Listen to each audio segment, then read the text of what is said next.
In Johannes is vasgevang die 7 ek is stellings van Jesus. Jesus verklaar, hy is die brood, hy is die lig, hy is die deur, die goeie herder, die opstanding en die lewe, die weg, die waarheid en die lewe en natuurlik die wynstok. Nou kom ons fokus vandag 'n bietjie op Jesus as die lig, waarmee die evangelie van Johannes ook afskop. Jy luister na Kort en Kragtig en ek is Fanie Meiburg. Kom ons word kragtig deur die woord. Dit is 'n voorreg om jou vanoggend te groet aan die begin van 'n nuwe dag. Wat 'n voorreg het ons om die son te kan sien uitkom. Wat 'n voorreg het ons om te gaan werk. Wat 'n voorreg het ons om skool toe te gaan. Wat 'n voorreg het jy om 'n inkomste te hê, om gesondheid te hê. Wat 'n voorreg het ons om in ons omstandighede 'n God te hê wat omgee en wat vir ons lief is. Vanoggend gesels ek met jou oor Jesus, die lig. Johannes 8 vers 12 en Jesus het weer met hulle gespreek en vir hulle gesê, ek is die lig van die wêreld. Wie my volg sal sekerlik nie in die duisternis wandel nie, maar sal die lig van die lewe hê. As Jesus sê, ons is die lig van die wêreld, beteken dit heeltemal iets anders as wanneer Jesus sê, hy is die lig van die wêreld. Johannes sê ook daar in Johannes 1 vers 8 tot 9, dat hy, Johannes, nie die lig is nie, maar dat hy net van die lig getuig. En ons sien Johannes praat van die lig. Hy sonder met ander woorde 'n spesifieke lig uit. Dis nie dieselfde as al die ander sogenaamde ligte wat ons in die wêreld kry nie. Hy sonder hierdie Jesus lig heeltemal uit as verhewe bo al die ander ligte. Daarom sê Jesus in Johannes 8 vers 12, ek is die lig van die wêreld. Nie ek is 'n lig, nog 'n lig nie, maar die lig. En dit is die lig wat duisternis verdryf. Elke ander lig het die vermoë om die mens in duisternis te laat, al kom dit voor as lig. Hierom sê Jesus aan Matteus 4 vers 15.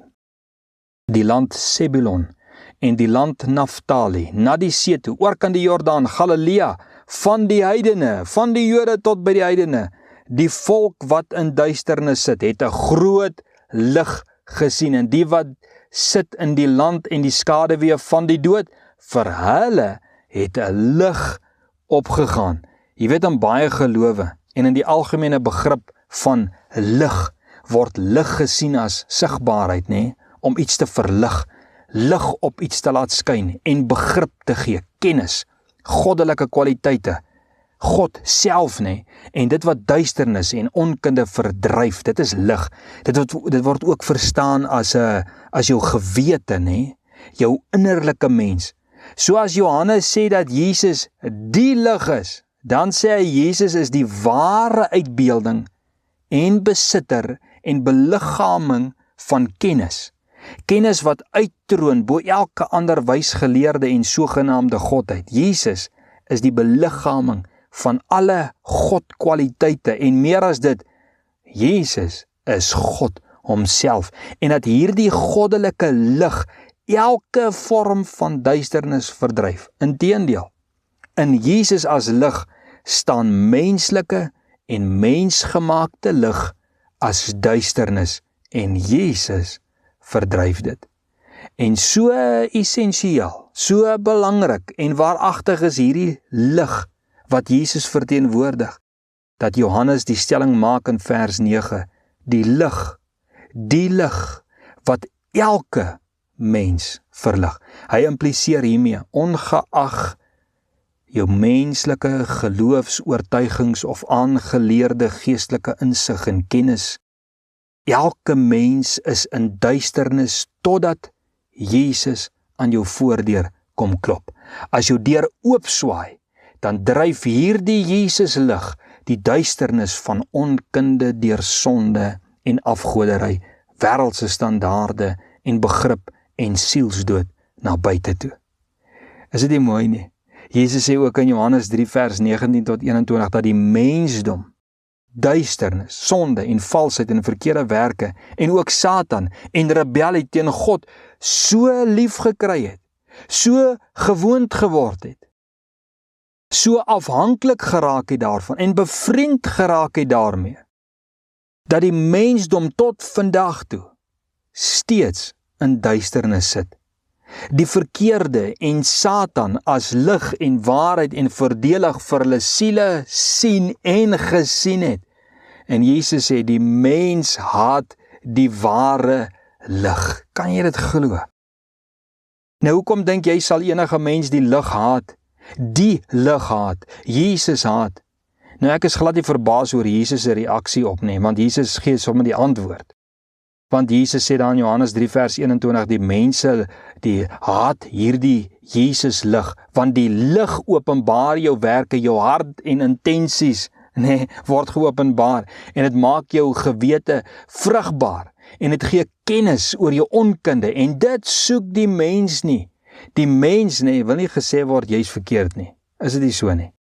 Dit is so typies van die Satans karakter in 'n mens se hart. Hy verhoog homself bo korreksie en nederigheid en onderdanigheid en waarheid, dat hy selfs die hemel kwyt is. Ek praat nou van Satan, Jesus sê, die lig maak duister dinge bekend en bestraf dit.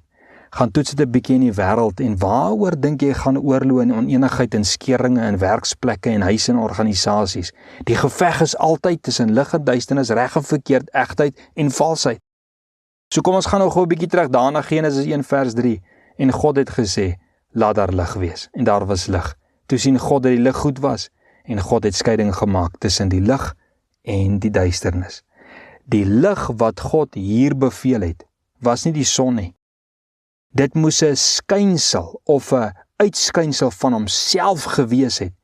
En die lig was nodig, want dit was die enigste middel wat duisternis verdryf het. Heel moontlik 'n ander duisternis as net die van die nag. En dit was goed vir God, dat daar lig sal wees op aarde, wat daardie duisternis verdryf. So, het dit God behaag. En het God dit nodigheid gesien, om deur sy seun Jesus Christus 'n lig in die wêreld te stuur, anders as die son, beter as dit wat die mens kon uitvind of bedink, om die duisternis wat gekom het deur die sondeval weg te dryf, wat die son en elke mens gemaakte lig nie kon doen nie. Want jy weet, as die mens 'n lig kon skep, wat sielsduisternis kon uitdryf, sou God nie die nodigheid van Jesus Christus ingesien het nie. Maar die lig, Jesus, was en is vandag onvermydelik tot die verligting van die mensdom. Dank die Here vir Jesus Christus. Dankie vir u lig, wat ons siel, gees, ons menswees kom verlig. Ons eer u in Jesus naam. Amen.